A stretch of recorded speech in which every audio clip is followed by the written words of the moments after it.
Assalamualaikum warahmatullahi wabarakatuh. Nama saya Roza Amelia dari kelas 2 MPI A1 dengan dosen pembimbing Bapak Amiruddin SPDI MPDI. Di sini saya akan membahas tentang aliran filsafat rasionalisme versus empirisme. Beda dengan rasionalisme yang mengedepankan pikiran sebagai segalanya, empirisme lebih mengedepankan pengalaman indrawi sebagai lihat untuk mendapatkan pengetahuan. Bagi John Locke, pendiri empirisme, dia mengatakan bahwa argumentasi rasionalisme mengenai ide bawaan itu sangat keliru, karena bagi dia pikiran itu sama sekali tidak berguna tanpa adanya pengalaman indrawi. Locke mengatakan bahwa manusia sedari lahir itu bagaikan kertas kosong yang kemudian akan isi dengan pengalaman sebagai pengetahuan. Mengenai ide bawaan yang usul oleh Descartes, ia menolaknya dengan dalih pengetahuan secara a priori atau yang terkandung dalam subjek. Pada kenyataan, setiap manusia harus melalui proses pengalaman yang akan membentuk pengetahuan. Kita tidak tahu sesuatu itu apa tanpa kita mengalaminya. Misalkan seorang anak yang tidak tahu apa-apa sejak kecil tidak akan bisa hidup dan menyesuaikan diri dengan masyarakat apabila anak tersebut tidak diajarkan oleh orang tuanya mengenai kehidupan. Atau kita tidak tahu kalau jambu, mangga, dan jeruk yang sudah matang rasanya manis kalau tidak mencobanya. Dari pengalaman mencobanya itu dapat disimpulkan jika mangga, jeruk, dan jambu yang sudah matang itu rasanya manis. Bahkan John Locke menolak segala prinsip-prinsip logis matematis dan moral bersifat a priori. Misalnya ajaran tentang dosa asal juga ditolaknya karena menurutnya manusia memiliki kekuatan untuk berubah dan bukan dari keadaan-keadaan awalinya. Segala prinsip a priori dan universal itu harus dikembalikan kepada pengalaman dahulu.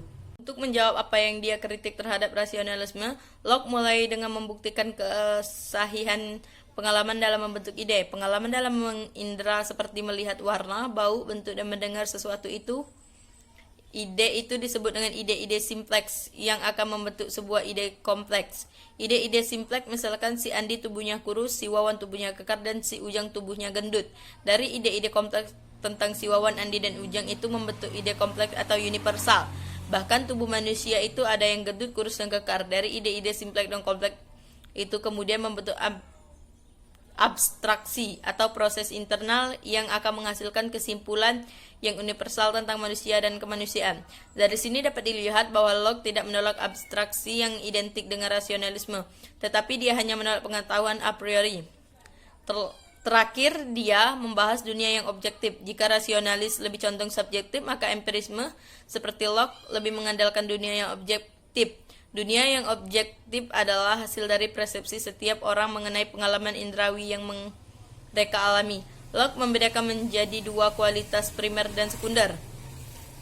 Kualitas primer adalah objek memberikan sebuah ide terhadap subjek, sedangkan kualitas sekunder adalah persepsi subjek terhadap objek. Contohnya, gunung berwarna hijau berbentuk segitiga dikelilingi pepohonan dan memiliki pandangan yang indah. Objek gunung tersebut memberikan sebuah ide terhadap subjek untuk kemudian dipersepsi melalui kualitas sekunder. Walaupun persepsi orang akan berbeda-beda ketika mengindra objek, namun pada dasarnya objektivitas itu terkandung dalam objek. Artinya, objek memberikan sebuah kesepakatan kepada subjek mengenai kebenaran objektif.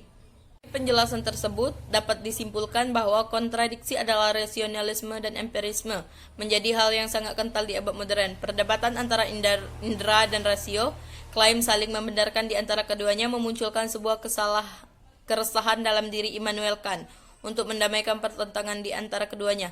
Rasionalisme yang condong a priori atau analitik dan empirisme yang condong a posteriori atau sintetik didamaikan dengan teori Kant, yaitu sintesis a priori yang condong rasionalis dan empiris. Baiklah, itulah yang dapat saya sampaikan. Kurang dan lebihnya saya mohon maaf. Saya akhiri. Wassalamualaikum warahmatullahi wabarakatuh.